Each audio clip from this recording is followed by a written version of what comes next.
Thank you for your attendance here today. Security is obviously a hot topic, as demonstrated by the fact that this is an absolutely sold-out panel. And the question we'll be considering today is how can you establish a program that enables your organization to effectively manage today's threats? That's the topic of our panel today. And I'm excited to be here on stage with these information security leaders. You probably know many of them. And today we're going to talk about developing a successful security program. I apologize, that's a typo I missed. First thing we're going to do is, from our panelists, we want you to describe a little bit about your organization, size, scale, things like that. Where does security report? And we'll start with Bryan. Thanks. Sharp has about 18,000 employees. We operate in San Diego County exclusively, 7 hospitals, 2 affiliated medical groups. It's about a $3.5 billion not-for-profit organization. I report to the Chief Information Officer, who reports to the CEO. All right. And out of curiosity, in addition to the CIO, do you also have to do routine reports to the CEO, other health system executives, or the board? Yes, I get emails from our CEO almost weekly, and mainly because he's getting fished. But I do. We have an IT executive committee that meets monthly, and IT risk and cybersecurity risk are such a hot topic. I'm presenting every month there, and that's made up of our C-suite and hospital CEOs and others. And then every quarter since I've been at Sharp, I've been to the IT board committee and audit and compliance committee giving updates on what our plan is and how we're making progress. Excellent, thank you. Tamer, how about tell us a little bit about Cedars-Sinai? Thank you. So Cedars-Sinai, obviously the medical center. We also have the research facility, and recently we brought on board Marina Del Rey Hospital. So altogether, Cedars is about 950 beds, about 2,800 nurses, 2,100 physicians, a little bit over 10,000 employees. As far as the reporting on the board, we just recently actually created a new subcommittee. So that subcommittee actually has 1 member from each of the major committees on there. So we meet once a quarter, and that gives each major committee kind of insight into what we're doing, where we're at. We thought that would be a better way of handling things opposed to, kind of going to each of the major committees. Excellent, thank you. Gary, how about Children's Hospital Los Angeles? Yes, thanks, Marty. So CHLA was founded in 1901. Today they have about 357 licensed beds, nonprofit, primarily in LA County. It's a HIMSS Level 6 organization, most wired, and in U.S. News and World Report ranks 7 in terms of pediatric healthcare. Approximately 7,000 plus employees. Yeah. And where does the information security role report? How does it report? So as a CISO, I report to the CIO, and the CIO reports directly to the CEO of CHLA. All right, very good, thank you. Nolan, Garrett, Verity, tell us about that organization. Yeah, so Verity Health System was previously Daughters of Charity Health System. They renamed earlier this year. They're 7,500-ish employees. We have 6 hospitals in the system, and then our major headquarters office.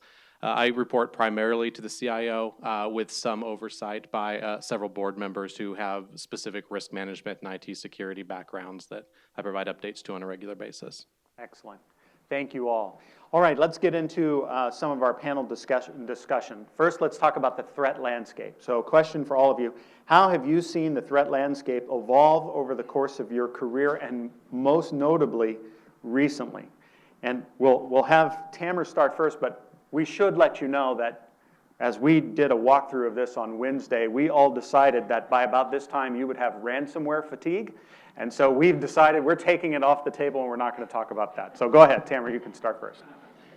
So as far as the threat landscape, if you think about it, everything's moving to the cloud today, right? And so your emails are in the cloud, your information is in the cloud. I think it was even brought up as far as Box and Dropbox and all that sharing, right? So it moved from having to protect your information internally to now not only having to protect it internally, but also in the cloud, which you have very little access to decision making.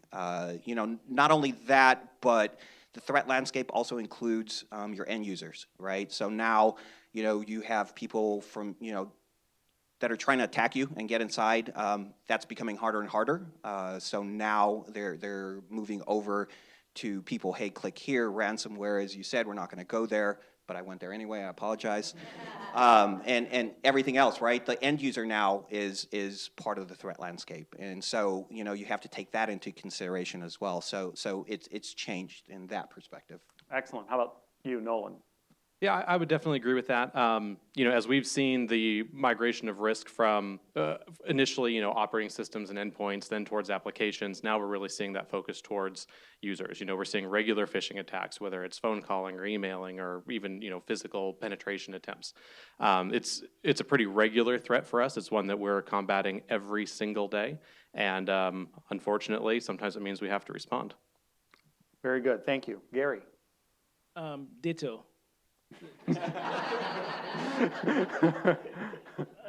But in all seriousness,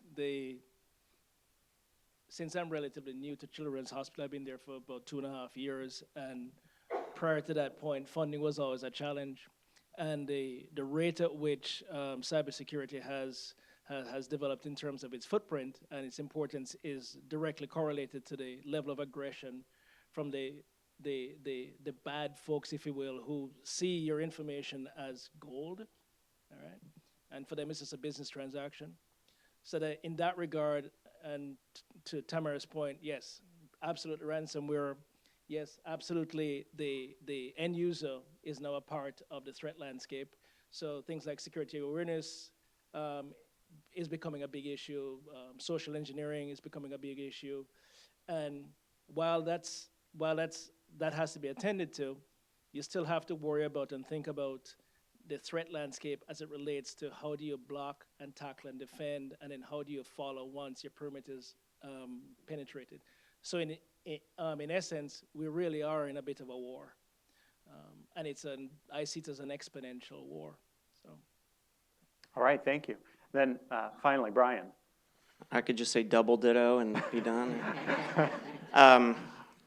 You know, I think back in the day, it was applying a bunch of technologies to your perimeter, and you kept everybody out, and we were fine. But I think of it in two ways. It's malicious software that's coming mainly into your network. Hopefully, we don't have a lot of employees developing malicious software internally, but it's the technologies you need to try and prevent and detect that malicious software from executing, and then it is certainly our user base offering up credentials or offering up sensitive information voluntarily, but not necessarily intentionally. All right, good. Now, how are your organizations evolving to handle threats like this? And Nolan, how about we start with you? So mine's probably a bit of a unique case. Prior to me coming on board back in April, we did not have an information security officer. We were a very separated system, and we didn't have a lot of budget for information security. So I am the first information security officer that Verity Health System has had. Currently, we are still contracting most of our responsibilities. That was the previous model at Daughters of Charity that Verity has inherited. So we are just now adding an information security team. We're just now adding security analysts and engineers. We're just now adding, you know, compliance managers. So we've had to change quite a bit, and the organization, the staff have had to change their culture somewhat too, as they've seen leadership from an information security perspective. All right, Gary? Well, at CHLA, and one of the things I forgot to make reference is the fact that CHLA, apart from it being a critical care pediatric hospital, it's also a teaching institution with affiliation with USC Keck School. And it's also one of the world-leading pediatric research centers as well. That being said, on the research side, there's this need for openness. the need to be able to get to things that you might not necessarily want them to get to. And as from a cultural perspective, it's a very open environment.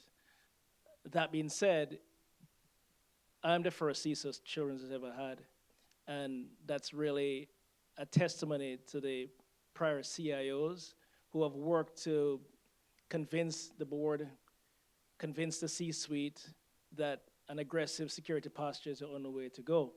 Having said that, within the last year, just because of the level of interaction we have with other C-suite employees at the hospital and other groups within the hospital, the awareness level is extremely high.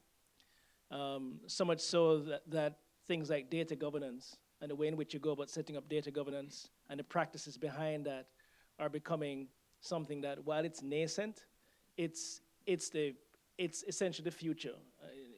Because the data, I see my job as a very simple one. It's really about protecting data, and it's about where the data lives and how the data moves, whether it's in the cloud, whether it's on-prem, whether it's data at rest, data in transit. It's all about protecting the data. And the evolution that I've seen, which is cultural, is I see a direct correlation between that and the level of interaction between, say, for example, myself as a CISO and the CTO in terms of how we develop roadmaps together and how we execute together. We just execute as one technology team. So it's an evolving thing.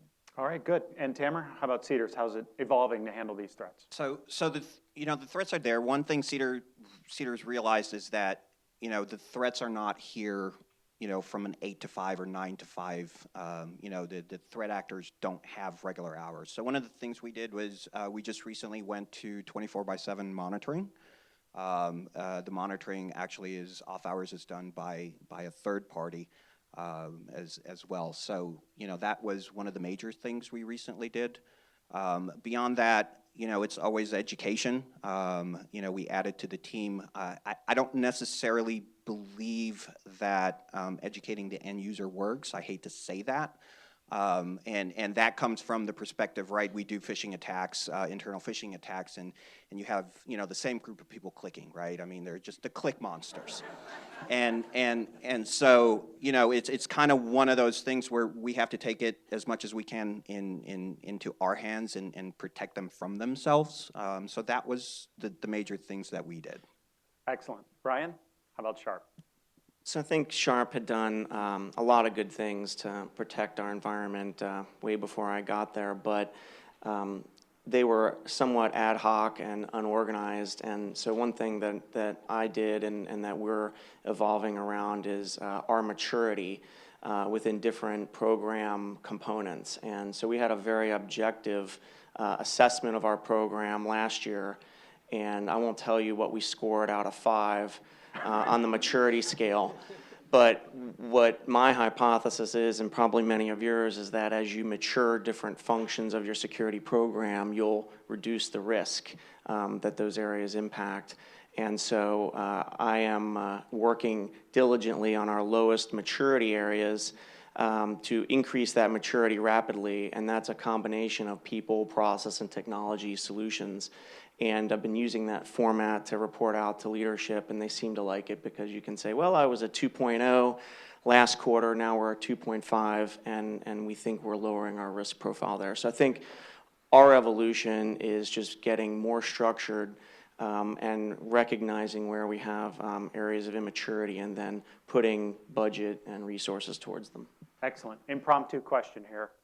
I think I know the answer. All 4 of you using dashboards that show quantitatively how you're moving the needle? Absolutely. Okay, good. And of course, if you want to ask them about some of the metrics later, we saw some earlier from Patrick. If you want to ask them about the ones they find effective, I'm sure they would entertain those questions. One of the questions we wanted to ask about trying to keep pace and evolve with the threats was, can you give examples of the types of technologies you've been able to win funding for in the last couple of years? You don't have to mention a vendor name, but just, types of technologies. Who wants to? Okay, Gary. So I became the CISO last year. And when I joined CHLA, I'd ask a fundamental question of the security manager. Do you have a security roadmap? And the answer was no. I said, oh, okay, well, why not? So the poor gentleman said, well, I'm busy, as the CIO said previously, responding to audit findings. Oh, okay. So you are perpetually in a reactive mode? Yes, all right. And I asked him, I said, would you like some assistance in building a roadmap, just to the off chance that you kind of want to know where you want to go? And he said, yes. And I said, okay. And 2 weeks later, I presented a roadmap and I said, well, what do you think? And he said, it's looking good. And he asked me, what do I think? And I issued an expletive. At which point he looked at me and said, why would you say that about your work? I said, well, first of all, I don't have founder syndrome. Second of all, I couldn't have pointed at something 2 weeks prior and call it a piece of what I won't say. I said, but I can today. I said, that's progress, okay? I said, it might seem trivial, but it really is progress. And so I said, what we're going to do is we're going to have this not be that thing that sits on the floor, and we're going to get it to a point where it can actually sit on a table. And if I tasted it, while it might taste bad, I won't vomit, or it mightn't poison me, to the point where at some point it'll be a truly consumable item. So we've spent the past year and a half developing this thing called a roadmap. And one of the key components for me, I always call network engineers security experts, because they're really dealing with IP addresses. Okay? We took the roadmap that I developed, and I sat down with the CTO, and I said, well, let's sit down, shut the door for hours on end, for days on end, if necessary, and let's bind these two roadmaps together. Because I said, your success and my success are completely codependent. And that's what we did. And we then went to the CIO and laid out the roadmaps for the next 3 to 4 years and explained how we would need to do some very fundamental things with our network, et cetera, so that we can do the higher level things that we'd want to do. And that's what we did. By virtue of doing that and then having the data to show to the audit committees and the board through the presentations that we create for the CIO, we were able to get a level of funding, so much so that in this fiscal, CHLA runs in a July through June fiscal cycle. And of the tier 1 projects that the hospital has funded for the new fiscal year, which we're just now in, obviously, 99% of anything that's technology related that was approved were security. And the 1% of things that were approved that were not security had to do with bringing in software to do security testing of applications. So everything. So by virtue of what was approved this fiscal year and what we got approved by just doing the same roadmap work, we've been able to push on with network segmentation. We've been able to push on now with a 24/7, 365-day monitoring of our environment. We've been able to put in place intrusion detection technology that we never had before. We've been able to look at security awareness. We've been able to look at things like network access control for a wireless environment. And for us, it's really a multi-year play. And yes, we have to show progress based on the spider web of development and maturity. And it now puts us in a position where we have the respect of the house. So we have some credibility, as it were, and hopefully we can keep pushing in that regard. Very good. Yeah. And we don't believe in having any disaster go to waste. So the unfortunate circumstance at Hollywood Presbyterian, to the earlier point about injecting a little fear, was actually helpful as well. So very good. Tamer. So just a couple of the technologies, right? I mean, I know I mentioned earlier everything's going up to the cloud, right? And how do you control that? So I was able to get funding for a CASB, which is the Cloud Access Security, which is kind of like a DLP for a cloud, right? So you have to be able to make sure that the information that shouldn't get out doesn't get out. So between that and actually was able to get funding for a password vault. So you have to be able to manage users that have elevated privileges. So just in case they do get compromised, I mean, every other day you're seeing that, you know, Yahoo the other day and so on, and you would be surprised how many people use their, you know, their domain account password for their Yahoo and their Gmail and so on and so forth. So people who really do have elevated accounts, it was one thing that we found out that we had to really protect those. So those are the two main technologies that we were able to get funding for. Excellent. Bryan? Well, anyone that went to RSA earlier this year can tell you how overwhelming the exhibitor booth was. And I remember going to RSA 10, 15 years ago, and it was a fraction. So there's a lot out there to digest. A framework that we used, and I don't know, I guess I probably won't get in trouble, but Lockheed Martin's cyber kill chain, we identified what our current technology capabilities were across the various phases, and then we used a different color to say, these are the capabilities that we'd like to have at this phase of the cyber kill chain. And then we went out and started evaluating technologies that would get us that capability. But we've kept that mapping vendor agnostic because we just want enhanced logging or we want malware sandboxing. So a couple of things that we're really looking to put in and have put in, application whitelisting on our key server resources. It's costly and complex to do it on every endpoint, but we are putting application whitelisting on our domain controllers and exchange servers, and we think we're going to get a lot of value out of that. We're looking at both network and email malware sandboxing technologies, and we're also looking at user behavior analytic technologies and different log aggregation and SIM technologies.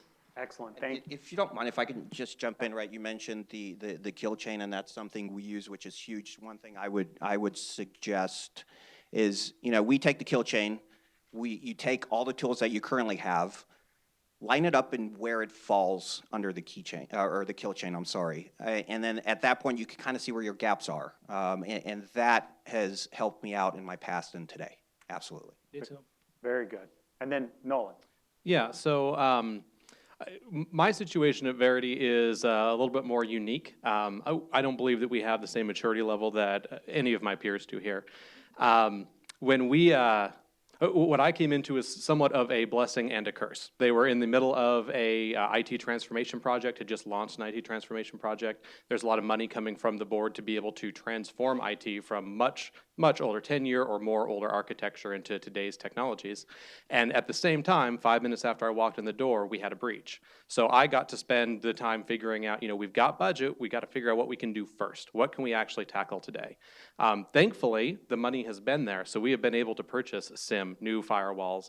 We're doing application whitelisting all the way down to our endpoints, email and web DLP. Those are all things that are happening now, 24/7 security monitoring. We are able to do all those things. My biggest challenge today is trying to execute on all of those in a fast enough manner to be able to show some value at this point. Excellent. Okay, here's a rapid fire question we were going to ask today.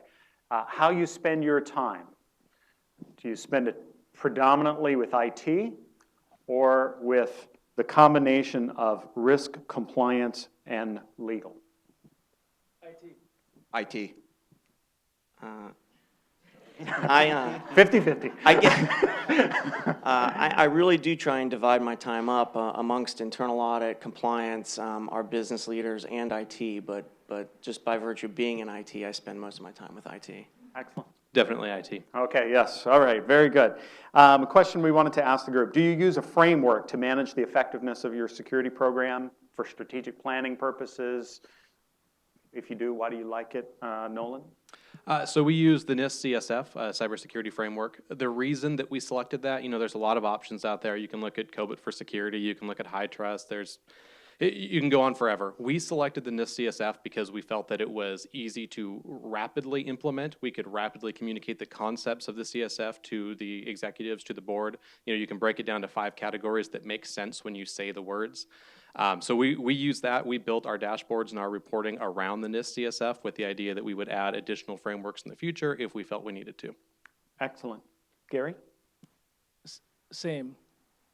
Very good. The NIST CSF, why? Because it's more risk-based. It's a risk management approach. And from my perspective, this is a bit of a war.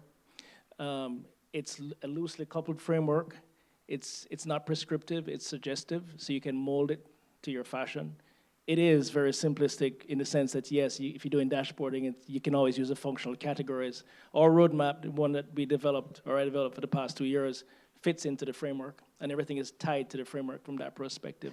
The common language that we can apply because of the framework is something else that I'm going to also exploit. It's relatively new, so the adoption and the familiarity with the terms is something that's still evolving. Yeah. All right, good. Bryan.